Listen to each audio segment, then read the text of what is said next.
কোটি কোটি মানুষ, agency, media মুহুর্মুহু propaganda চালাচ্ছে বাংলাদেশের বিরুদ্ধে। ওরা আমার বোন ফেলানীকে মেরেছে, স্বর্ণা দাসকেও কিন্তু ওরা ছাড়ে নাই। আমাদের ভাই আবরারকে খুনি ছাত্রলীগ কিভাবে হত্যা করেছে এই একমাত্র আর সাথে তুলনা হতে পারে নাৎসি বাহিনীর সাথে। যতগুলো একতরফা অবৈধ বাঁধ নির্মাণ করেছে, অতি সত্তর সেই বাঁধগুলো আন্তর্জাতিক কমিউনিটিকে নিয়ে, আন্তর্জাতিক ফোরামকে সাথে নিয়ে উচ্ছেদ করতে হবে।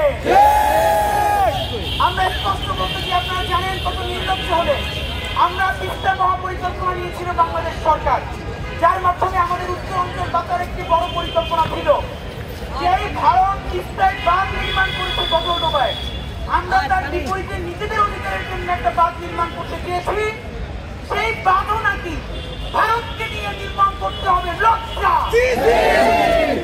আর সেই খুনি হাসিনার সরকার সেখানে ভারতকে ইনক্লুড করতে গিয়ে আমাদের সেই তিস্তা মহাপরিকল্পনা বাস্তবায়ন করতে পারে নাই। সুতরাং আমাদের যে নির্দিষ্ট দাবি আছে, এটা আমরা কুমিল্লাতে টাউন হল আছে, সেইখানে বড় করে বলবো।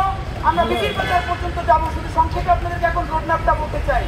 আমরা অল্প সময়ের মধ্যে এই যে 10টি ট্রাক, এর সাথে প্রচুর জনপরিবহন এসেছে, আপনারা দেখেছেন। এর সাথে সামনে আরো অনেক মানুষ আমাদের সাথে যুক্ত হবে। আমরা শাহবাগ থেকে আমরা যাত্রাবাড়িতে, যেখানে আমাদের এই আন্দোলনের স্টালিনগ্রাদ হয়ে উঠেছিল, সেই যাত্রাবাড়ি থানার সামনে আমরা একটি পথসভা করব। যাত্রাবাড়ি থেকে আমরা চিটাগাং রোড হয়ে কুমিল্লার চান্দিনায় গিয়ে একটি পথসভা করব। কুমিল্লার চান্দিনা থেকে আমরা কুমিল্লার টাউন হলে গিয়ে আশা করা যায় সেখানে একটি বিপুল ছাত্র জনতার সমাবেশ হবে।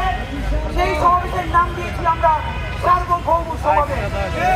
আমরা চিন্তা করতেছি বাংলাদেশের সাথে ভারতের যতগুলো সীমান্ত আছে, প্রত্যেকটা সীমান্তে সার্বভৌম সমাবেশ চালিয়ে যাবে ইনশাআল্লাহ।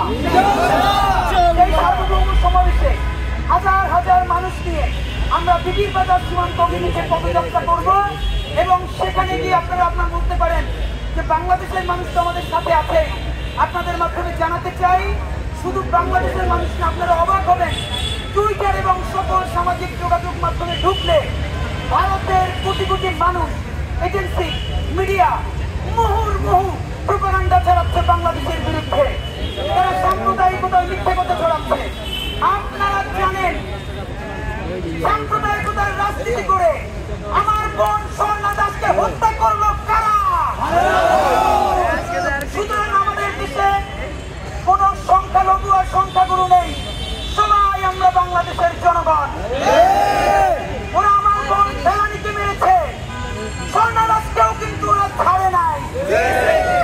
আমরা আজকের এই লং মার্চ সকল শহীদদের জন্য, আমাদের স্বর্ণা দাসের জন্য, আমার বোন ফেলানীর জন্য এবং সর্বশেষ পানির বিরুদ্ধে কথা বলতে গিয়ে স্বাধীন সার্বভৌম বাংলাদেশের রাজধানীর বুকে কুয়েটে আমাদের ভাই আবরারকে খুনি ছাত্রলীগ কিভাবে হত্যা করেছে এই একমাত্র আর সাথে তুলনা হতে পারে নাৎসি বাহিনীর সাথে।